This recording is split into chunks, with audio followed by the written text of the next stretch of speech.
नरसिंह भगवान inter college के YouTube channel पर आप सभी लोगों का स्वागत है। ये मेरा तीसरा वीडियो है भौतिक विज्ञान के अंतर्गत। मैंने पहले वाले वीडियो में आप लोगों को विज्ञान की परिभाषा से अवगत कराया, बिल्कुल कनेक्ट करते हुए। और दूसरा जो वीडियो हमारा जारी हुआ था वो प्रकाश के संबंध में था, प्रकाश का परावर्तन। इसके अंतर्गत हम लोग सीखे थे प्रकाश क्या है, वस्तुओं के बारे में, प्रदीप्त अदीप्त वस्तुएं क्या होती हैं, ल्यूमिनस नॉन ल्यूमिनस बॉडीज़, ठीक है। उसके बाद में हम लोग प्रकाशिक माध्यम के बारे में सीखे थे, पारदर्शक, पारभाषक, अपारदर्शक।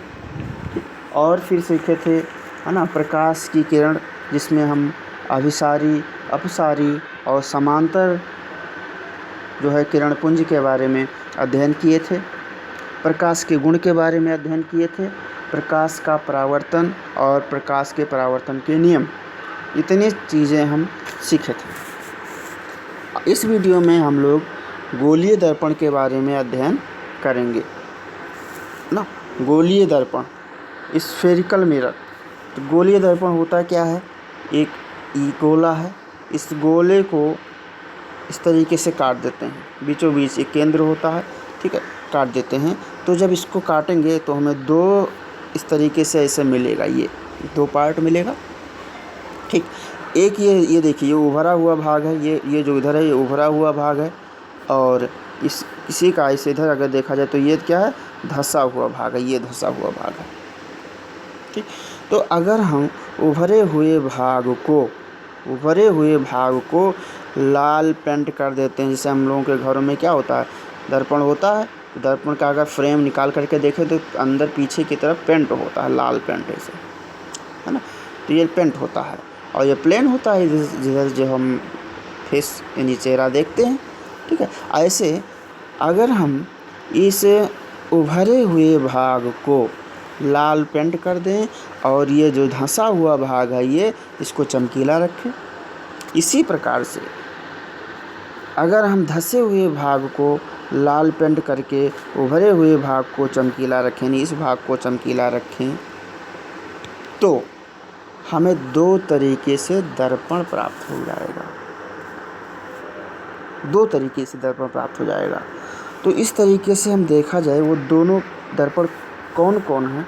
तो पहला जिसको हमने इस तरीके से देख लीजिए, ये ठीक है। अगर ये उभरा हुआ भाग ये है ना, इसको अगर हमने पेंट कर दिया है और ये अंदर जो धंसा हुआ भाग है इसको मैंने चमकीला रखा है, ठीक है, इसको मैंने चमकीला रखा है, तो इस दर्पण का जो नाम होगा वो होगा अवतल दर्पण। क्या होगा? अवतल दर्पण होगा, इसको कहेंगे अवतल दर्पण, ठीक है, इसको अवतल दर्पण कहेंगे। यानी अंदर का भाग चमकीला, बाहर का भाग खुरदरा, तो वो अवतल दर्पण कहलाएगा। लाल पॉलिश कर दें या पॉलिश कोई भी है, लाल पॉलिश जो भी है, तो अगर पॉलिश किया हुआ है बाहर का भाग और अंदर का भाग चमकीला है तो उसे हम कौन सा दर्पण कहेंगे? अवतल दर्पण कहेंगे। इसी प्रकार से अगर हम इस तरीके से जो अभी गोले को काटा गया था उसके दो भाग प्राप्त हुए थे, तो अगर हम इसके अंदर के भाग को, ठीक है, देखिए इस तरीके से समझ पाएंगे। अगर हम इसके अंदर के भाग को पेंट कर दें, ठीक है, अंदर के भाग को अगर पेंट कर देते हैं तो बाहरी भाग क्या होगा? चमकीला होगा, बाहरी भाग हम चमकीला छोड़ देते हैं, तो इस तरीके से जो हमें दर्पण प्राप्त होगा उसका नाम होगा उत्तल। क्या नाम होगा? उत्तल दर्पण। तो ये उत्तल दर्पण हुआ। तो गोलीय दर्पण क्या हुए? वह दर्पण जो कांच के खोखले गोले के भाग होते हैं गोलीय दर्पण कहलाते हैं। और किसी गोले को, अभी मैंने बताया आपको, किसी गोले को बीच से काट दिया जाए तो दो भाग मिलेगा, एक उभरा हुआ और एक दूसरा जो होगा वो धंसा हुआ। तो जो उभरा हुआ भाग होगा उसको उत्तल कहेंगे और जो धंसा हुआ भाग होगा वो अवतल कहलाएगा। तो इस तरीके से गोलीय दर्पण के दो प्रकार अभी हमने आपको बताया। पहला अवतल दर्पण। अवतल दर्पण में क्या होता है? अवतल दर्पण में बाहरी जो उभरा हुआ भाग है वो पेंट होता है, अंदर का जो धंसा हुआ भाग वो क्या होता है? वो चमकीला होता है। तो इस प्रकार के दर्पण को अवतल दर्पण कहते हैं। दूसरा जो भाग हुआ उसमें क्या होता है कि हम अंदर के भाग को, ठीक है, पेंट कर देते हैं और बाहर का भाग चमकीला रखते हैं, तो वो जो होगा वो उत्तल दर्पण कहलाएगा। ठीक है। तो इस तरीके से गोलीय दर्पण दो प्रकार के होते हैं, अवतल दर्पण और उत्तल दर्पण। उम्मीद है कि आपको समझ में आ गया होगा। दूसरा, अब आगे चलते हैं हम लोग। गोलीय दर्पण से संबंधित कुछ परिभाषाएं, ये ध्यान दीजिए, गोलीय दर्पण से संबंधित कुछ परिभाषाएं। तो पहला परिभाषा आप समझिए, दर्पण का ध्रुव, जिसको हम इंग्लिश में पोल बोलते हैं, उसको पी से लिखा भी जाता है, पी से डिनोट किया जाता है, और इसको क्या कहते हैं? पोल कहते हैं। अच्छा, तो अभी हमने देखा कि ये गोला है, इसको इसे बीच से काट दिया गया। ठीक है, तो दो पार्ट हमको मिल गए। तो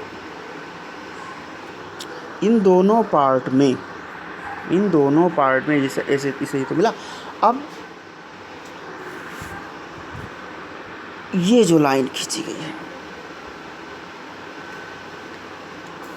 इसका जो ये परावर्तक तल है, यानी इसका जो परावर्तक तल है उसका जो बीचों बीच बिंदु होगा, यानी गोलीय दर्पण के परावर्तक तल के मध्य बिंदु को, गोलीय दर्पण के परावर्तक तल के मध्य बिंदु को क्या कहते हैं? दर्पण का ध्रुव कहते हैं, पोल कहते हैं। उसे पी से लिखा जाता है। बात सुनना, परावर्तक तल का जो बीचों बीच का बिंदु होगा, उसे क्या कहेंगे? दर्पण का ध्रुव कहेंगे, पोल कहेंगे। पहली परिभाषा। दूसरी, number 2, centre of curvature, Hindi में कहते हैं वक्रता केंद्र। क्या कहते हैं? वक्रता केंद्र। तो वक्रता केंद्र क्या है भाई? देख लीजिए। अभी हम देखें कि ये इस तरीके से एक अवतल दर्पण है, ठीक है, और ये इसका मध्य बिंदु है। ये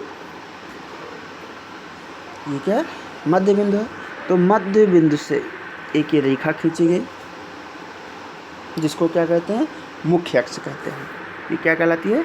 मुख्य अक्ष कहलाती है। मुख्य अक्ष पी से होकर गुजरती है।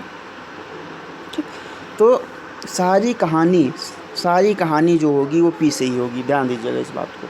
सारी कहानी कहाँ से होगी? पी से होगी। अब हम पढ़ रहे हैं वक्रता केंद्र। तो इसको किसी गोले से काट करके ही तो निकाला गया है। तो इस दर्पण को, इस गोलीय दर्पण को, या इस जो क्या कहते हैं उसको, अवतल दर्पण या उत्तल दर्पण को जिस गोले से काट कर निकाला गया होगा, उस गोले के केंद्र को, ध्यान दीजिएगा, किसी दर्पण को जिस गोले से काट कर निकाला गया होगा, उस गोले के केंद्र को वक्रता केंद्र कहते हैं। सीधी सी बात। ये गोला है, इसका वक्र केंद्र यहाँ हो रहा होगा, इसको से बीच से काट कर निकाला गया। तो जब बीच से काट कर निकाला गया तो ये इस तरीके से कुछ मिला ऐसे, और यहाँ पर इसका केंद्र रहा होगा। तो ये जो केंद्र होगा, ये यहाँ पर पी हुआ, और ये जो केंद्र है, ये इसी केंद्र को सी से डिनोट किया जाता है, और इसी को कहते हैं वक्रता केंद्र। तो परिभाषा क्या बना? गोलीय दर्पण जिस खोखले गोले के पृष्ठीय भाग होता है, उसके केंद्र को दर्पण का वक्रता केंद्र कहते हैं। फिर से सुनिए, गोलीय दर्पण जिस खोखले गोले के गोलीय पृष्ठ का भाग होता है, उसके केंद्र को वक्रता केंद्र कहते हैं, अथवा दर्पण को या गोलीय दर्पण को जिस खोखले गोले से काट कर निकाला गया होता है उस खोखले गोले के केंद्र को उस दर्पण का वक्रता केंद्र कहते हैं। उम्मीद है कि आपको वक्रता केंद्र की परिभाषा समझ में आ गई होगी। ठीक, उसके बाद में तीसरा न 2 चीज़ें हम समझ गए। तीसरी बात वो है वक्रता त्रिज्या। क्या है? वक्रता त्रिज्या। वक्रता त्रिज्या क्या होती है? तो अभी आप पढ़े कि इस तरीके से ये पोल है और ये क्या है? सी है, सेंटर ऑफ कर्वेचर, वक्रता केंद्र। और इसकी परिभाषा कह सकते हो कि पोल से केंद्र तक की दूरी। ये दर्पण एक कोई गोला होगा, इस गोले के केंद्र को वक्रता केंद्र कहते हैं। तो पोल से वक्रता केंद्र तक की दूरी को वक्रता त्रिज्या कहते हैं। पोल से वक्रता केंद्र तक की दूरी को वक्रता त्रिज्या कहते हैं। तो इसकी परिभाषा क्या होगी? गोलीय दर्पण जिस खोखले गोले का भाग होता है उसकी त्रिज्या को गोलीय दर्पण की वक्रता त्रिज्या कहते हैं। क्यों कहते हैं वक्रता त्रिज्या? जैसे ये गोला है, इसी को काट करके ये निकाला गया है। अभी हमने पढ़ा है कि इसका जो केंद्र होगा वो वक्रता केंद्र कहलाएगा। ये पोल है, तो वक्रता केंद्र से पोल तक की जो दूरी है ये वक्रता त्रिज्या कहलाती है। और यही क्या है इस पूरे गोले के लिए? इस पूरे गोले के लिए ये क्या है? ये क्या है? यहाँ से क्या आई बनी? त्रिज्या बनी। ठीक है, तो ये क्या है? इस गोले के लिए क्या हुई? त्रिज्या ही तो हुई। तो गोलीय दर्पण जिस खोखले गोले का भाग होता है उसी की त्रिज्या को क्या कहते हैं? गोलीय दर्पण की वक्रता त्रिज्या कहते हैं। और यह दर्पण पर स्थित किसी बिंदु और वक्रता केंद्र के बीच की दूरी के बराबर होता है। ठीक है। अच्छा, अगला मुख्य अक्ष। तो अभी आप देखिए मुख्य अक्ष क्या होता है। ये पोल हुआ, ये वक्रता केंद्र हुआ। ठीक है, तो ये पोल हुआ। वक्रता केंद्र और पोल को मिलाने वाली जो रेखा होती है वही मुख्य अक्ष कहलाती है। दर्पण के ध्रुव और वक्रता केंद्र से होकर जाने वाली रेखा को दर्पण का मुख्य अक्ष कहते हैं, प्रिंसिपल एक्सिस कहते हैं। समझ गए? ठीक। अच्छा, उसके बाद में फोकस क्या होता है? तो पोल और वक्रता केंद्र, ध्यान दीजिए, पोल और वक्रता केंद्र के मध्य बिंदु को फोकस बिंदु कहते हैं। फोकस बिंदु क्या है? पोल और वक्रता केंद्र के मध्य बिंदु को फोकस बिंदु कहते हैं। बस अभी आप इतना समझिए। उसके बाद में दूसरा है, यानी अगला पार्ट है फोकस दूरी। तो ये पोल है और ये वक्रता केंद्र है। पोल और वक्रता केंद्र के जो मध्य बिंदु है उसको फोकस बिंदु कहते हैं। फोकस बिंदु और पोल तक की दूरी को क्या कहते हैं? फोकस दूरी कहते हैं। इसको एफ से डिनोट किया जाता है। पोल और फोकस बिंदु तक की दूरी को फोकस दूरी कहते हैं। ठीक। अच्छा, अगला है फोकस तल, यानी फोकल प्लेन क्या होता है? तो मुख्य अक्ष के अभिलंबवत तथा मुख्य फोकस से गुजरने वाले समतल को दर्पण का फोकस तल कहते हैं। तो ये रहे परिभाषाएं कुछ। ठीक है, अगले वीडियो में हम लोग अगली बात पढ़ेंगे, यानी हम लोग पढ़ेंगे गोलीय दर्पण की वक्रता त्रिज्या तथा फोकस दूरी में संबंध, है ना। ये सब चीज़ों का अध्ययन करेंगे। Thank you so much.